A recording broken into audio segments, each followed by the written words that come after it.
Hi, everyone. Welcome to this live stream / webinar from Octopus Deploy featuring myself and Michael Levan. We'll get to Michael in just a second. Before we get started, thank you for your time and attention joining us today. You are in the right place. This is called the State of Kubernetes 2024, where Michael and I will be talking about all things Kubernetes. It's your first time joining us. Welcome. If it's not your first time joining us, that's fine. Welcome again. I'd like to get started just by sharing some housekeeping notes, and then we'll get into the meat of the discussion. So if you haven't heard of Octopus Deploy, you can check us out at octopus.com. There you'll find a site that looks like this. We have this lovely graphic at the front here. We are a continuous deployment tool. So if you're all interested in using a tool or leveraging a tool to help you do your deployments well in a robust manner, you can check us out at octopus.com. We also are CodeFresh, so if you can take a look at codefresh.io, if you're looking at utilizing continuous software delivery, utilizing GitOps, you can check us out at codefresh.io. This is part of a series of webinars, which you can find at our website, which is at octopus.com/webinars. There you'll find a page that looks like this. Today we are hosting Michael, but later on in the coming weeks, we will be doing a wide variety of webinars, which you can check out. If you're at all interested in doing database deployments or seeing Octopus for the first time, for example, these and other types of webinars you can check out at this address. In addition to that, if you're at all curious about how we support Kubernetes, you can check out octopus.com/Kubernetes. You can start a new trial. You can read a little bit about how we support Kubernetes at Octopus and gain some insight and knowledge there, which is great. Wrapping things up a little bit, we've got an event coming up in just a little bit of time, in about approximately 145 days, called Shipped. This is our virtual event. It's a 2-day event, and for the first time, we will be accepting speaker submissions. So feel free to sign up for this. This is at octopus.com/shipped. And if you're so interested in speaking, check us out and submit a speaker session there. We have a Sessionize set up for you. And then lastly, but not leastly, we have our YouTube page. This is at youtube.com/octopusdeploy. There you'll find a bunch of videos, including a recording of this conversation that Michael and I are having right now. So check us out, like and subscribe, all the good things as you do. So there you go. All the housekeeping is out of the way. Anyways, Michael, welcome. Thank you for joining us on this live stream today. Why don't you take a second or two telling the folks who you are? Sure. Yeah. Well, first and foremost, thank you so much for having me. Really do appreciate it. My name is Michael Levan, and I do everything and anything in the Kubernetes and platform engineering space. Books, live training, consulting, content, you name it, I'm there. Fantastic. And Michael, a little bit of your experience with Kubernetes. Obviously, you've done a lot of stuff with this. I'll show folks the website here, but you've been in this space for quite a while. Right. Yeah, I mean, I have done everything from being on Kubernetes release teams. I'm actually on the version 1.31 release team right now as we speak. I've done live trainings all over the world for this, outside of the US, in the US. I've spoken at conferences regarding this stuff, podcasts. I've hosted, I've co-hosted, books, and everything in between. So I've kind of seen it all. Yeah. It's a slight humble brag. That's awesome. Yeah, I've seen it all. There you go. Well, because this is a live event, obviously, we are encouraging you to ask your questions. So feel free, if you've got a question for Michael, let us know in the chat. We are live streaming this to a variety of platforms, so let us know if you have a question, and we'd be happy to accommodate. Michael's going to showcase some demos here during this, but we've got about 60 or so minutes to talk about all kinds of things. Anyways, to get started, Michael, I'd like to ask you, what's your current assessment of the Kubernetes ecosystem and the year to date? Absolutely, yeah. I think the best answer is I think it's boring, and I think that's a good thing. Now, what do I mean by boring? Hear me out. I believe that we're very much at the, where we were in 2010 with VMware ESXi, right? We are now at the stable phase of the platform. There are still things being updated, of course. There are multiple releases per year, all that good stuff. But in terms of the core project, what pods are, what deployments are, what stateful sets are, we're very much in a stable, production-ready phase, which is a very good thing. That's where we want to be. So when I say boring, I know it throws people off, but it's less of the, excitement. Wow, look at this new Kubernetes thing, and more of the, okay, we're now production ready. Awesome. And just along those lines, in your mind, what were some of the most significant changes or updates that we saw with Kubernetes in 2024? Honestly, I would say a lot has to do with third-party tools and add-ons. So things like KubeVirt, Kubeflow, which is a method of running AI and ML workloads on Kubernetes. These, and I call them third-party tools and add-ons. I don't know what everybody else calls them, but the integrations in Kubernetes and what we can ultimately do with Kubernetes is arguably the biggest thing right now. Again, it's not really about the core project. It's more about the stuff that's piling on top of it.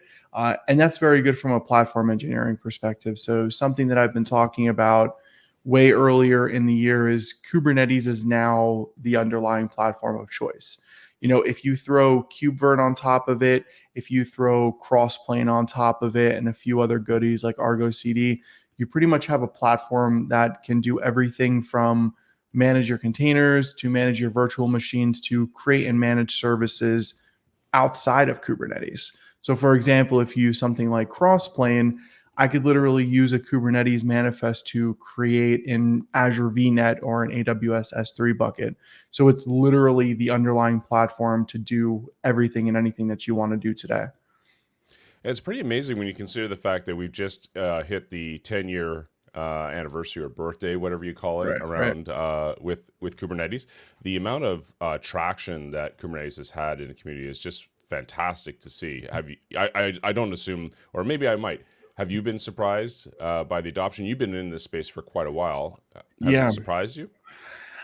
I don't think it surprised me, just because it was like the next obvious evolution, I think. I think it's the next best thing, or it's the best thing of what we have right now. Does that mean that it's going to always just be Kubernetes? No, there's going to be something that's going to come out, right? That's going to kind of triumph Kubernetes, and Kubernetes will still be there, but it'll be more in the background. Very similar to, like, virtualization as a whole right now, where we're seeing less of spinning up things like ESXi and Hyper-V, and more talk about spinning up things like Kubernetes. So eventually it'll be, but right now it's the forefront. And I think that was just the next step in technology innovation, or something like that. Yep. So describe your role on the release team. What are some of the things that you're working on? What are some of the things you're responsible for? Yeah. So this is the one that I'm really excited about. This is the second time I've been on the release team, and I'm pretty much able to go in, see all of the new features that are coming out, see, anything that may be happening from like a bug perspective or a failure perspective within various tests that are running across different teams and across different platforms, whether it's AWS specific or on-prem or core code base. And I get to pretty much go in and help fix it. And so it's pretty much just troubleshooting all the time. And that's actually what I enjoy, because that's the fun of it all to me. Awesome. There must be a lot of work involved in that, because you have to check so many boxes, etc. I mean, I can only imagine the test matrix you guys have running and the infrastructure you need to spit up everything.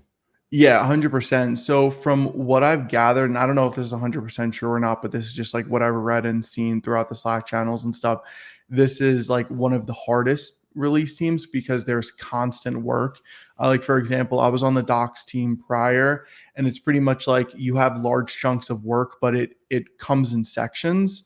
Whereas with the release CI team, it's like you're always doing something Monday through Sunday. Yep. Yeah. Just as a reminder to folks, we are doing this live, so feel free to submit your questions to Michael. If you'd like to have Michael talk about something, let us know, and we will answer them in the chat. Also, let us know where you're joining from. If you're so inclined to get noticed there, we've got a lot of folks coming across from the US. I can see here around your parts of Europe, which is great. Nice. Michael, you've got some things that you'd like to showcase and show. We can highlight one bit of that, and then this will give time for folks to highlight their questions. But what did you want to show us to get the conversation started? Absolutely, yeah. So one of the things that I wanted to talk about with the state of Kubernetes, which is why we're here, are the top kind of 3 to 4 different things that you should really be thinking about, at least moving forward for the foreseeable future that I can see. The first is everything around serverless Kubernetes. So I get this question all the time, which is like, what's the next thing going to be? And I don't know, right? But my assumption is it's going to be around more serverless Kubernetes. So what do I mean by that? I mean, right now we have managed Kubernetes services. So the control plane is abstracted away from us. That includes, the scheduler, the API server, etcd. That's all abstracted away from us. But we still have to utilize and manage worker nodes. Right. Serverless Kubernetes abstracts the worker nodes. So literally what it comes down to is you're hitting an API and that's about it. So I believe that's going to be the next evolution, which if it happens that way, it'll be like truly software defined infrastructure. Like that's really what we're going to be thinking about as a whole. A couple of cool platforms around it. Gkey Autopilot is great. AWS EKS with Fargate profiles, and GCP Cloud Run. So I was actually on a panel a few weeks ago in California, and GCP was one of the presenters, and they showcased Cloud Run. And I didn't realize this, but Cloud Run is actually running on Borg. Like literally it's running on Borg. So you get all of the orchestration, you get all of the scheduling capabilities, everything, which is awesome, right? Because it's called serverless, but it's actually not serverless. Well, it is serverless, but when we think about serverless, we're thinking like event-driven workloads. We're thinking things that need triggers to kind of kick off the code and go do the job. But it's literally just containers at scale if you don't want to use Kubernetes, which is really cool. Second thing with, again, like virtualization is obviously still very much a thing. It's running in a lot of data centers and it's not going away anytime soon. But a lot of people are really curious about how can I kind of do virtualization in this new cloud native way, right? And that's where KubeVirt comes into play. KubeVirt is arguably one of my most favorite projects. Literally, you're running VMs on Kubernetes, and I have a little demo prepped and everything. I did some pre-work prior. That way, you didn't have to watch me fumble for 15 minutes.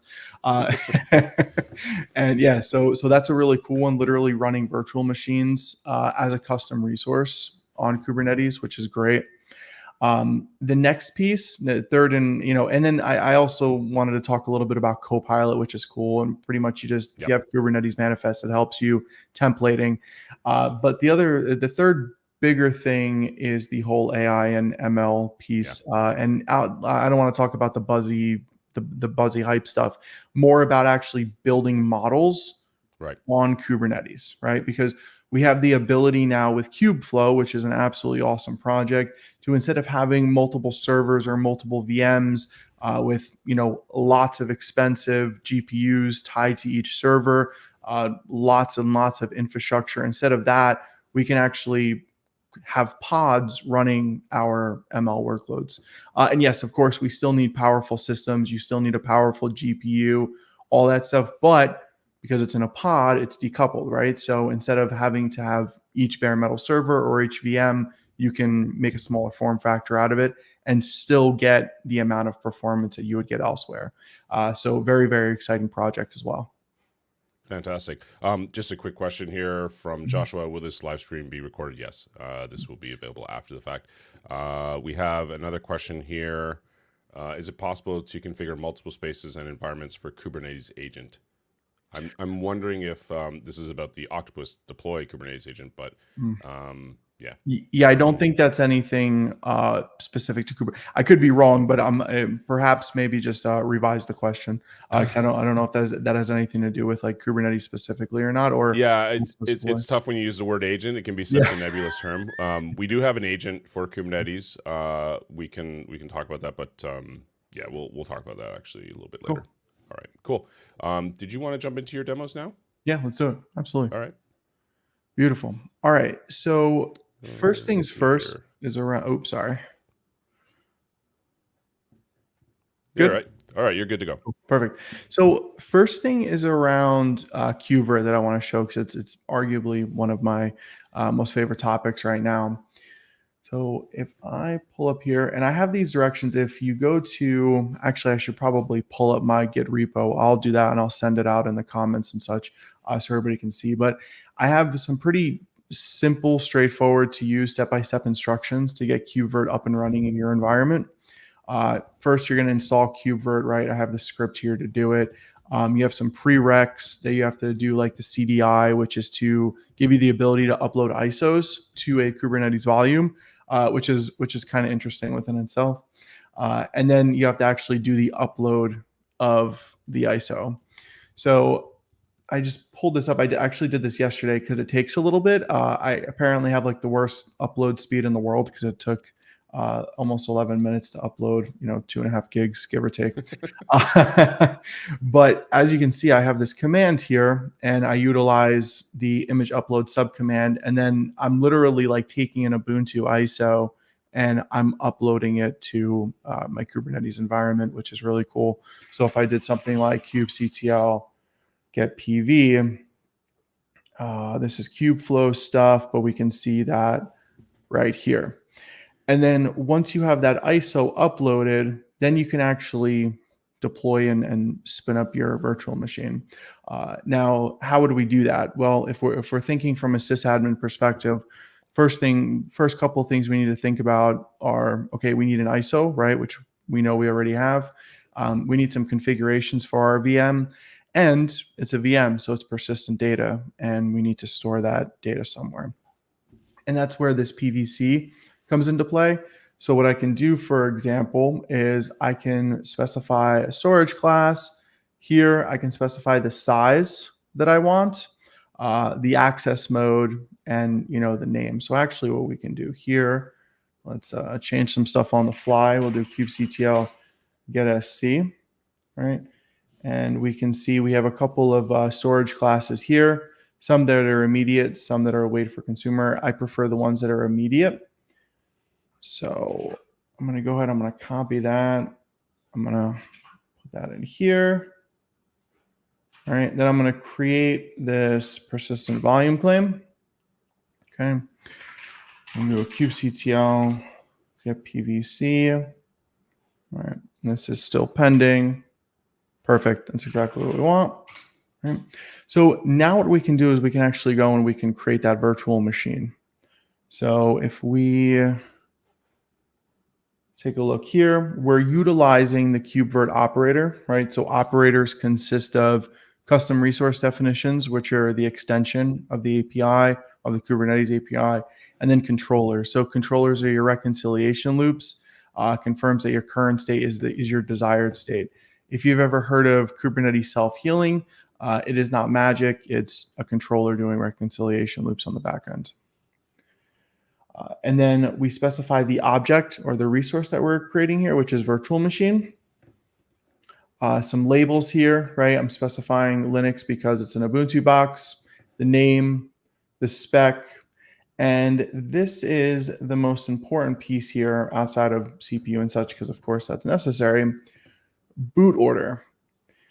So sometimes, depending on the environment, or rather the operating system that you're deploying, the boot order will change. So notice here how boot order 2 is the ISO, and then boot order 1 is the actual hard drive of where Ubuntu would be installed. The reason why is if you put the ISO as boot order 1, you'll never be able to boot into the actual hard drive. And the ironic part about that is on Windows. So I have a demo here for Windows Server 2022, and it's actually the opposite. So that was just, I learned that while fumbling around in KubeVirt, but depending on the operating system that you're deploying, that's going to be the way that it looks. Right. Shout out to those folks who are a little bit older, remembering BIOS settings. Yep. Now it's all text files. Yeah, we in the days of being a sysadmin, when we had to make sure that whatever the BIOS was set as, whether it was the hard drive, whether we had to continuously click F10 to get to the right boot order, all fun times. We should probably Everybody, take a second here to answer Joshua's question, okay. who's asking, could you please summarize the purpose of KubeVirt? Just for, Absolutely. 10 seconds. 100%. So KubeVirt is the ability to run virtual machines on Kubernetes instead of having to worry about an external virtualized environment. So let's say, for example, you want Kubernetes to be your underlying platform of choice, but you look at your data center and you say, I still have a bunch of virtualized boxes running here. Instead of having those virtualized boxes there, you can put everything in Kubernetes. Awesome. Thanks. Absolutely. 100%. All right, cool. So this was created. Let's go ahead and just make sure. Yep, perfect. GP2 immediate, beautiful. So now what I'm going to do is I'm going to CD into proper location here, right? kubectl create -f ubuntu.yaml. And this is kind of the interesting part about Kubernetes, or rather running virtualization on Kubernetes.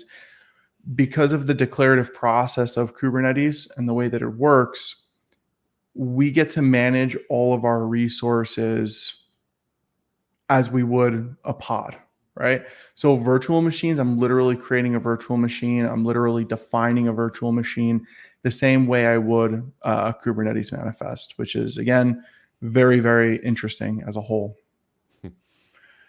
All right, so let me just make sure here. Yep, Ubuntu LinHD, beautiful. All right, and let me see. Oh, CRD issue. So this is something that may come up on EKS. And this is something that I was having a struggle with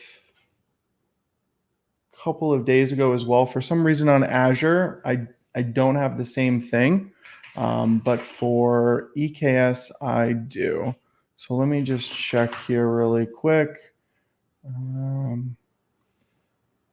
Let's see. All right. Yep, KubeVirt, kubectl, get all namespace, KubeVirt. Everything is up and operational except this pod. So for some reason, one of the things that I'm finding on EKS is it's actually something that maybe has to do with the storage classes that aren't 100%, but that's okay. We can just move on, so I'm not fumbling around with this. But point being is that if you want to deploy your virtual machine on Kubernetes, try it on EKS, on GKE. You may not have as many resources to do it on something like Minikube or Kind. Okay. But if you try it on AKS and GKey, the storage classes should be good to go. One other thing, if you do decide to try it on EKS, you're going to want to specify a storage class that gives you a volume binding mode of immediate. And the reason why is because if I do kubectl get sc, the default is GP2. That's the one that's deployed with your EKS cluster, but it sits at wait for first consumer. What that means is it's waiting for essentially the persistent volume to be claimed prior, but you're going to want one that's immediate. The problem is that out of the box, you won't see a storage class that's immediate.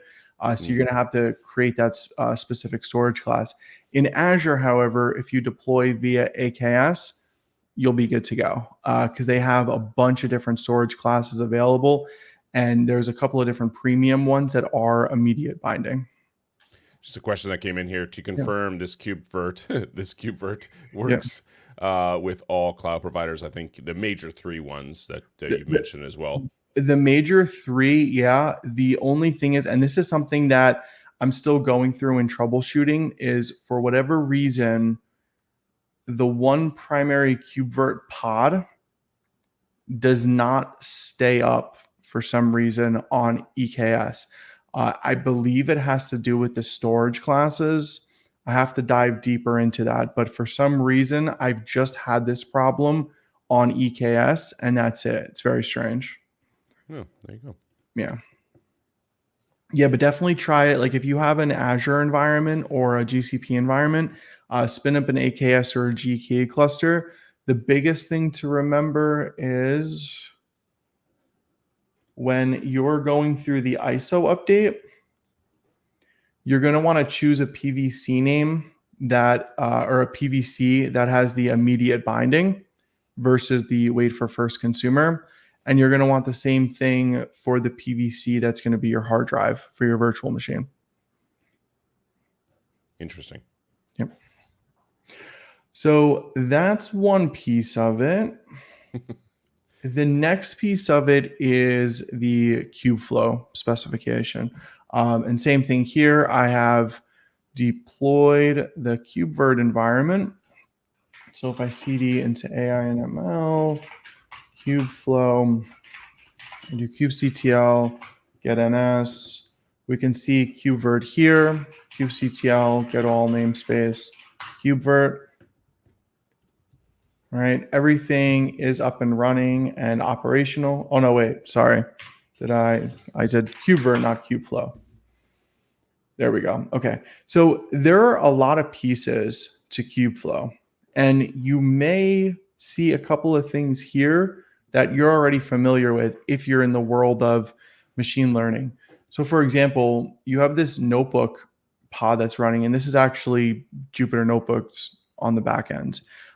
It also uses TensorFlow, which is a way to train models. So Kubeflow has a couple of pieces that are primary to Kubeflow itself, but you'll also see that it's using a lot of exterior tools in one location, things like Jupyter Notebooks and TensorFlow and such. So what we're going to do here, and the installation is pretty straightforward. So first thing is you're going to want to clone down this repo here. You're going to want to cd into the manifest, and you're going to want to check out the latest branch. So this is like a beta dev branch. Anytime you see -branch, and then this is an actual prod level version branch, right? Once you cd in, you're going to run this little while loop here against all the Kubernetes manifests that are running in the customized configuration.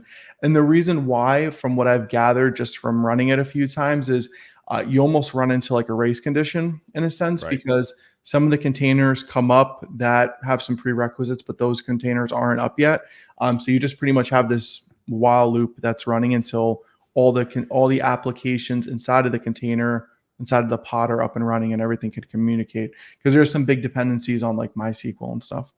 Yeah, also, I think the configuration probably wouldn't take. I can see that line being used in a lot of places. Right. While customized build, kubectl apply. No, I said apply. Force it.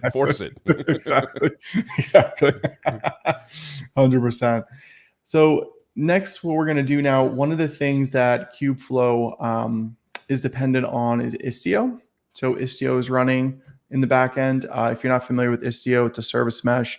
So it helps you with a couple of different things. It helps you troubleshoot network latency, and it also helps you implement MTLS, which in the case of Kubernetes would be service-to-service encryption. So I'm going to go ahead, I'm going to run this. All right, and boom, this is up. I'm actually going to have to share another screen here. That's fine. Let me go ahead and stop sharing, and then I'm going to share. Yeah. All right, cool. So this is what Kubeflow looks like as a whole once it's up. So again, you have everything from your notebooks to volumes for any persistent data, your experiments, and actually let me take a second to go through the primary pieces here. All right. So first you have your notebooks. And when you create a notebook, notice here you had a couple of different options. Now in the world of machine learning, you're going to see a lot of Jupyter utilized, but you can also use RStudio. R is a big programming languages for statistical computing. And then you also have the VS Code implementation here. You would specify the resources that are needed to run your notebook. And then once you have your notebook up and running, you can then begin to build your models. Now that's one piece of it. And this is just to kind of get you started. If you want to kick things off, these are a couple of things you're going to need. That's number one. Number two are experiments. So experiments are, kind of think about them. And this is my terminology because I'm like pulling this from just platform engineering and systems engineering and stuff terminology. Think of experiments kind of like a repo or a directory in a sense. Like that's where your model is kind of sitting to wait for runs to occur. Your runs are literally, as it sounds, you're running your models over and over again just to train them in different ways. You can have multiple runs pointing to the same experiment because that experiment is just where your model is sitting. And then pipelines, it's just to automate the process. So literally think of it like CI/CD pipelines in a sense. Again, I'm comparing it to like systems engineering terminology. If there's anybody that's doing AI and ML on here, you might get mad at me. Apologies. I'm just doing the comparison here for everybody to more or less understand, because I'm sure we have a lot of DevOps folks on here and such. Yep. So those are the two primary things, but actually one more thing I'll show here. Let me reshare my screen. All right, that's coming up, right? Can you see my screen?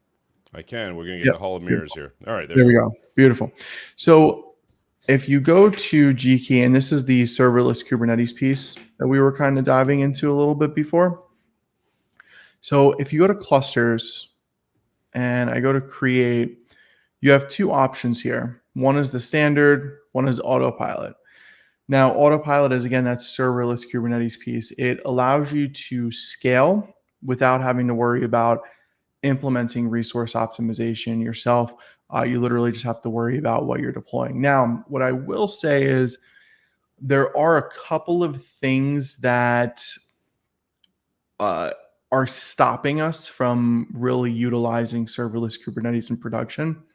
The first is the lack of control for things like optimization and performance. So I'll give you an example. So Kubeflow, it requires a lot of heavy resources because it requires a lot of memory, a lot of CPU, a lot of GPU to be able to train your models. Yeah. So you need a significantly large cluster.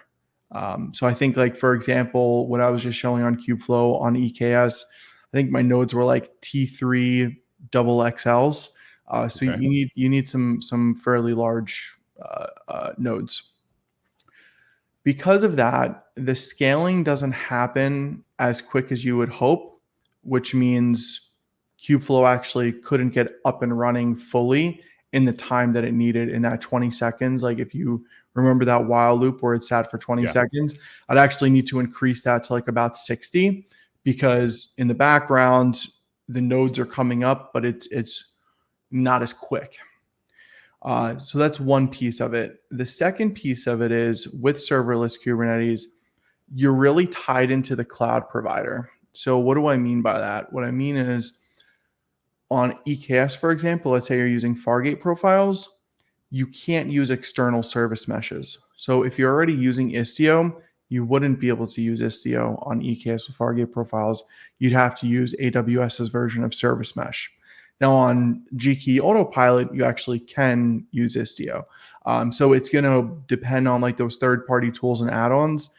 You're going to have to see if whatever serverless Kubernetes offering you want to use supports the tools that you need, because not all of them will. So those are the two big gotchas right now that I would tell everybody to kind of keep an eye out for. And the last one, and this is really cool. I don't know. I think this is like arguably one of the coolest serverless platforms right now. It's Cloud Run. I don't know if it's just because I kind of geek out on the fact that like it's running on Borg, which is really, really cool. But if you want to just get containers out there and scale them in a sophisticated fashion without having to worry about Kubernetes, Cloud Run is the place. So you have two different options here, essentially. You have jobs, which are like, kind of think about them like cron jobs, or think about them like containers that come up, do a job, and go away. And then you have services, which are long lasting. Now you have a couple options. You can just point to code, or you can point to a container image. You have some, example ones here, I believe, maybe. Yeah, demo containers. You got one here you can choose. But what I really want to show are the features that you have. So just because it's not Kubernetes does not mean that you don't have, I guess we can call it Kubernetes-like features. So for example, we have the ability to implement RBAC and authentication, which is nice. We have the ability to ensure resource optimization and cost optimization, right? So if you're doing anything FinOpsy related, you can do that in here. You can specify your auto scaling from a horizontal pod auto scaling perspective, or it's not called horizontal pod auto scaling here, but you can kind of think about it like that. You have the scale to 0 if you'd like. You also can specify, minimum of 5 containers running, right? You have your ingress configurations here.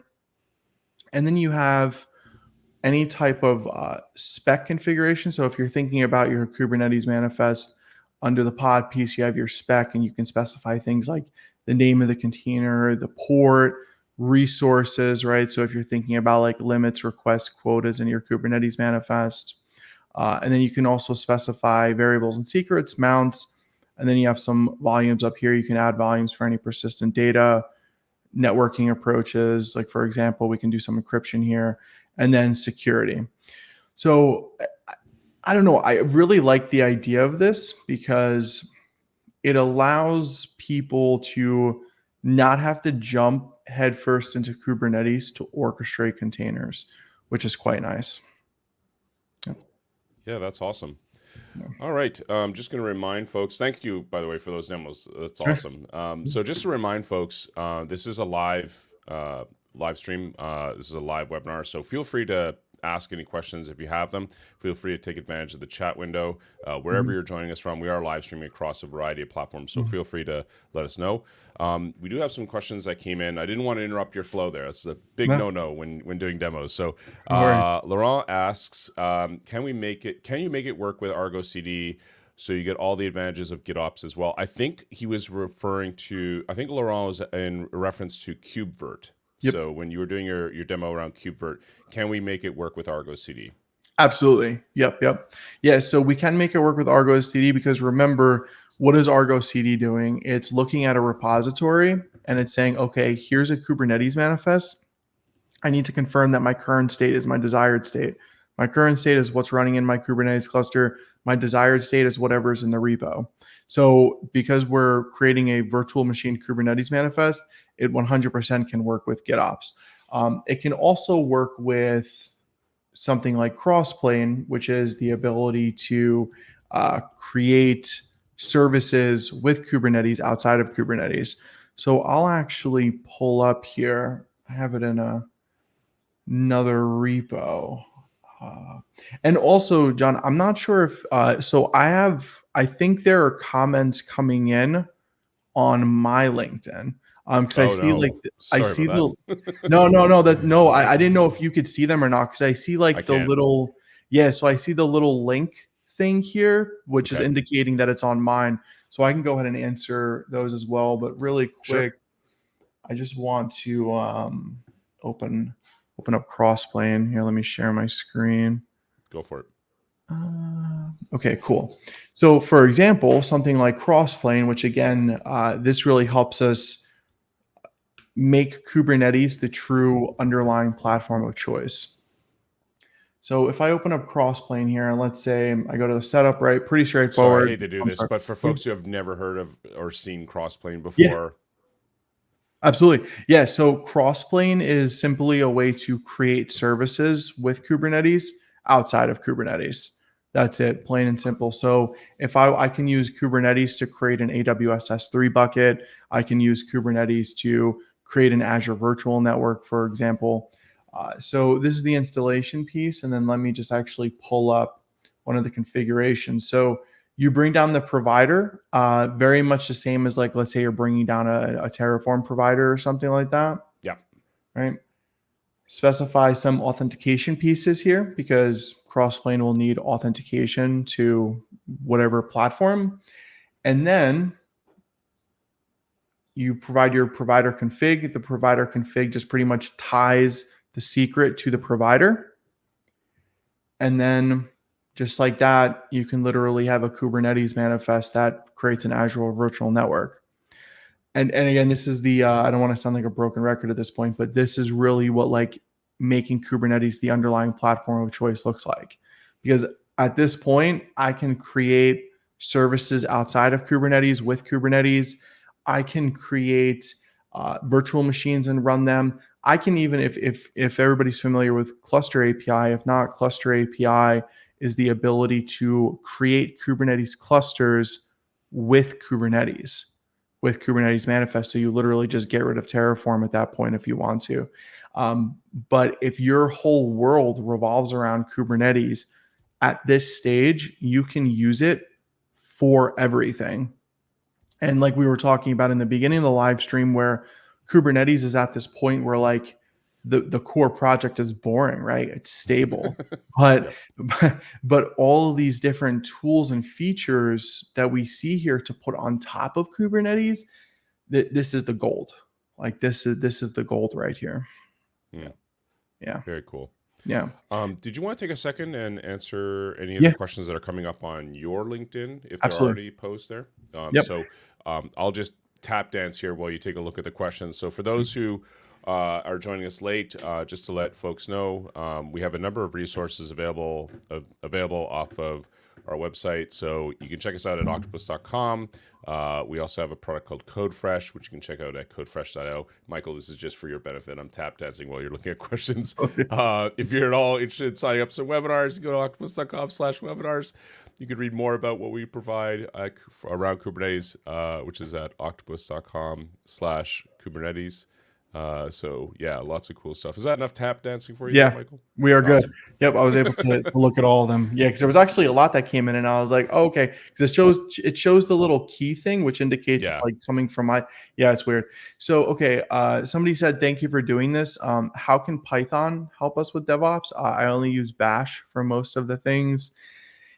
I think it's a fully loaded question because depending on what you want to do. I mean, Python is a pretty like overall language that allows you to do a little bit of everything, whether you just want to do automation, whether you want to do machine learning, whether you want to build front end stuff, back end stuff. You have the ability to do a little bit of everything. So I would say, I mean, in terms of how it can help with DevOps, it all comes down to like what you're trying to build. You can automate and script a lot of stuff with Python, but like you can also do the same thing with JavaScript, and you can also do the same thing with Go.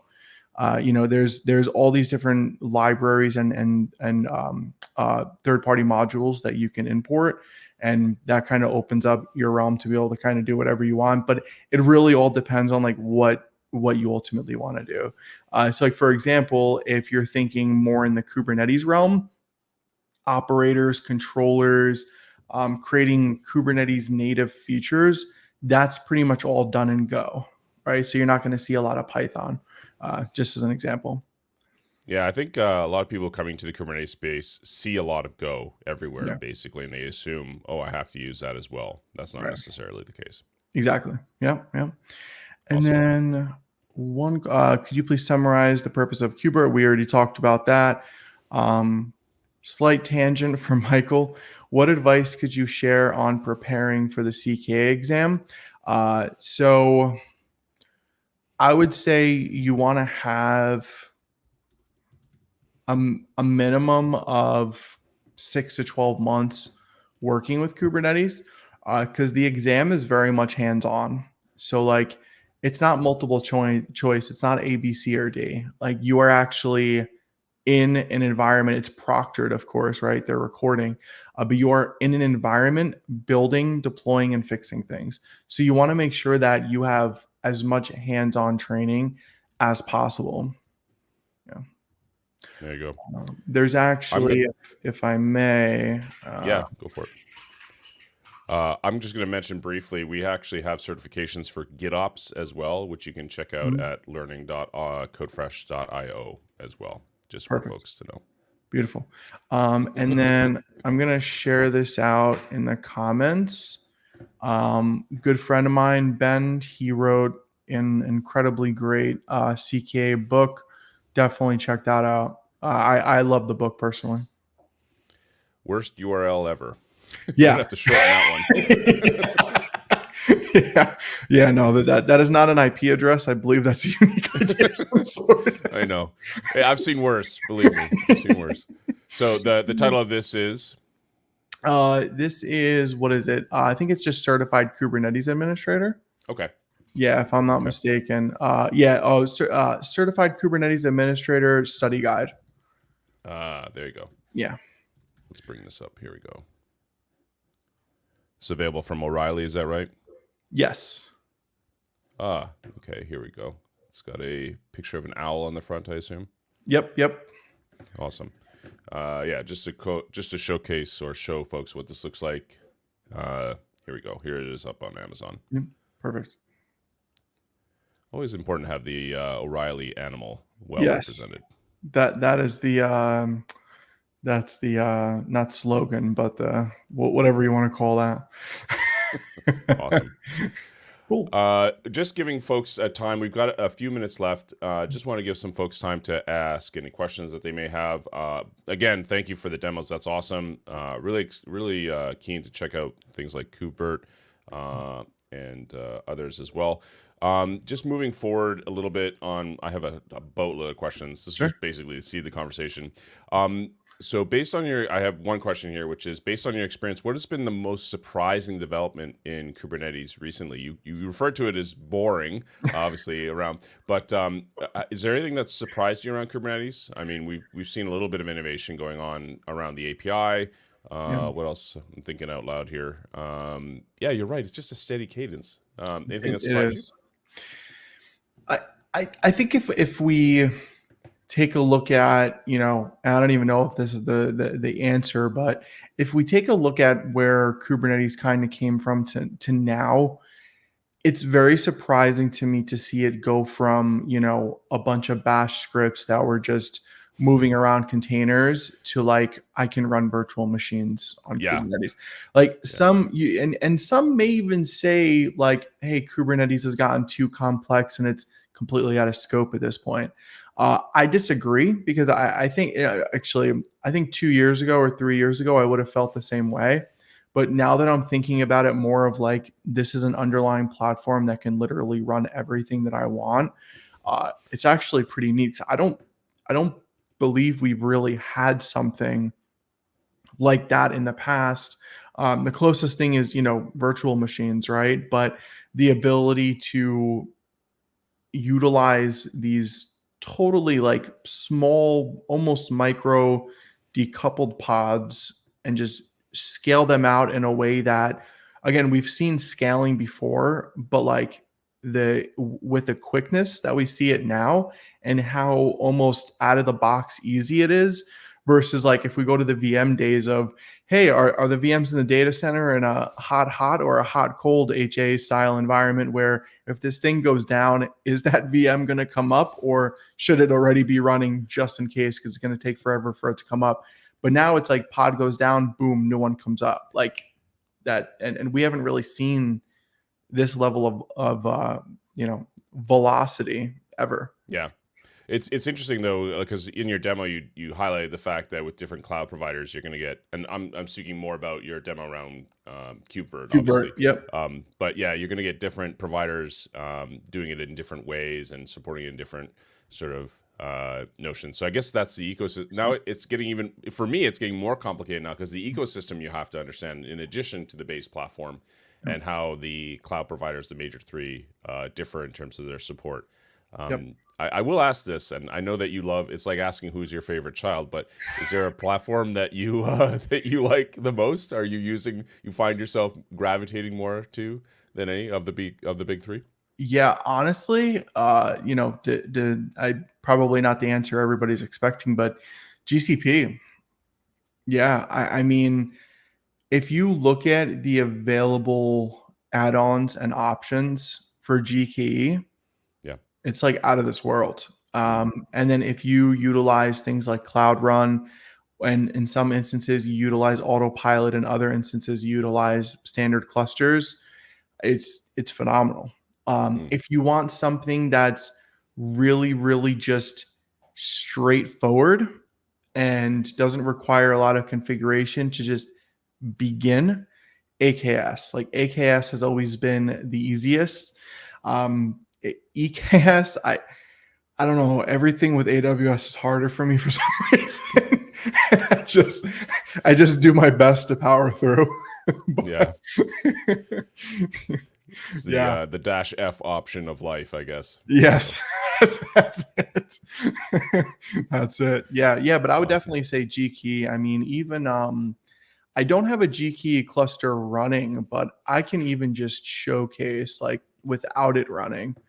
Let me go ahead and share this here really quick. All right.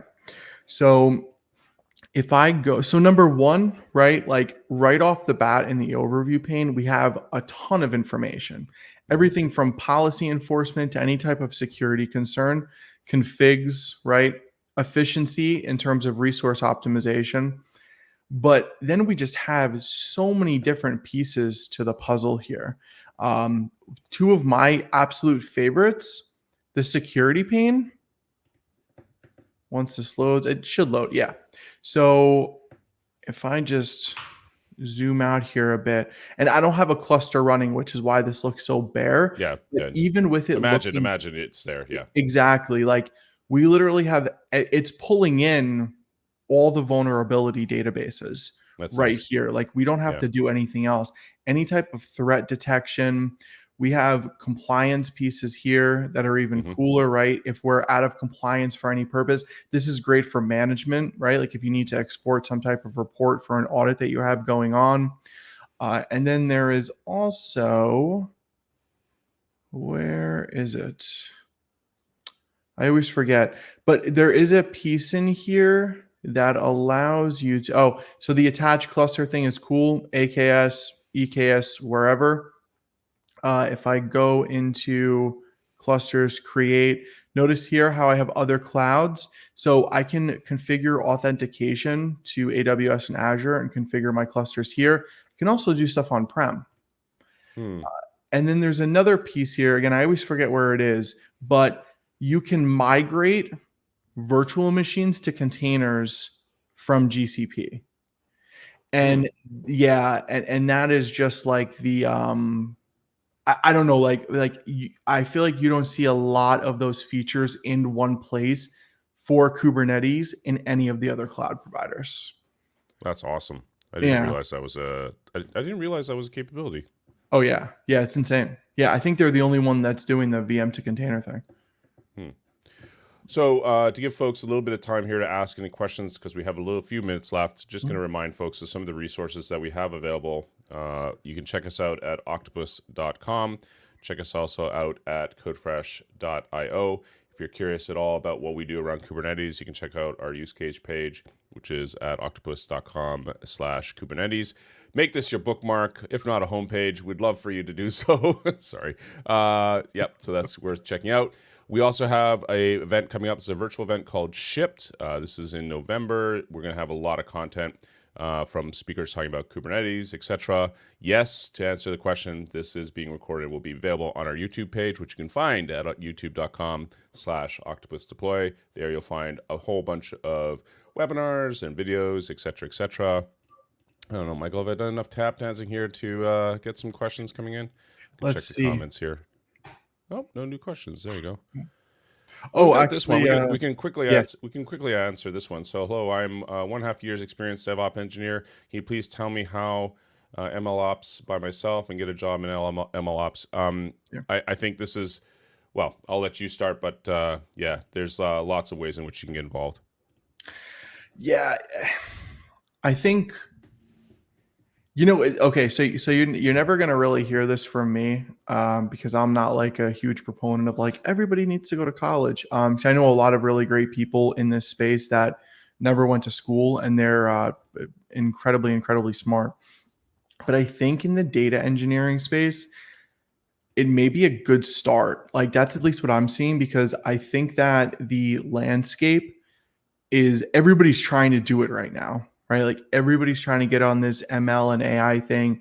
I Yep. even know people, like family members and stuff that have no interest in tech, and they're like, should I go back to school for data engineering? Right? Like this is like it's a thing where everybody's like, Yeah. wow. So I think that, it could never hurt, right? Like if you're already in college, or if you maybe have a bachelor's and you need to take a class or two to like do something in data engineering, that would be really solid. Other than that, dive into Python as much as possible. Python is still like the de facto language Yep. for machine learning. Hmm. And luckily, there's a lot of stuff out there that's readily available. That's the best advice that I have. I'll be completely honest in saying that I'm probably not the best person to ask on how to get an ML ops job. I can tell you what technology you should know, but I've never gone through the process of like getting an actual job in machine learning. You took all my talking points. I was going to say along the same lines. It's that scene scene at the end of Good Will Hunting, where Robin Williams' character said, he stole my line. Anyways. All right. Well, just to wrap things up here, first and foremost, thank you, Michael, for your awesome demos and answering the questions. We really appreciate it. Make sure you guys follow Michael. It's at michaellevan.net. There you'll find a whole bunch of resources. You can connect with him on LinkedIn, YouTube, and X. So make sure to do that. Michael, where are you off to next? Is there anything that you want to plug before we wrap things up here? One thing actually, we started on a project recently, working with my friend Kat Morgan on this. Really, really awesome engineer. She's phenomenal. There is something called Container Craft. This is a big project, big community that she's built. I'm lucky enough to begin working with her on it. And there's something called Cargo, which I will plug in the comments, which is, pretty much the gist is to get a fully blown platform engineering environment up and running without you having to do and jump through a million hoops. That's a pretty cool one. If you like podcasts, Engineering Revised podcast, one that I started with my good friend Christina very recently. And other than that, just keep going on LinkedIn in terms of following, what I'm posting out. I put out 2 posts per day. It's all educational based content. That's the best place to go if you want to learn about everything Kubernetes and platform engineering. Fantastic. I've posted the link there to Thank you. the repo. So great stuff. Perfect. All right. Well, we've reached the end of our time. We've got lots and lots of people who are attending. If you happen to catch this a little bit late, don't worry. We're going to post it up on our YouTube channel. But in the meantime, make sure you go follow Michael over at michaellevan.net. Michael, thank you so much. Really appreciate it. Thank you, all the viewers and listeners watching this, for your time and attention. We will see you on the next one. Until next time, happy deployments. Take care, everyone.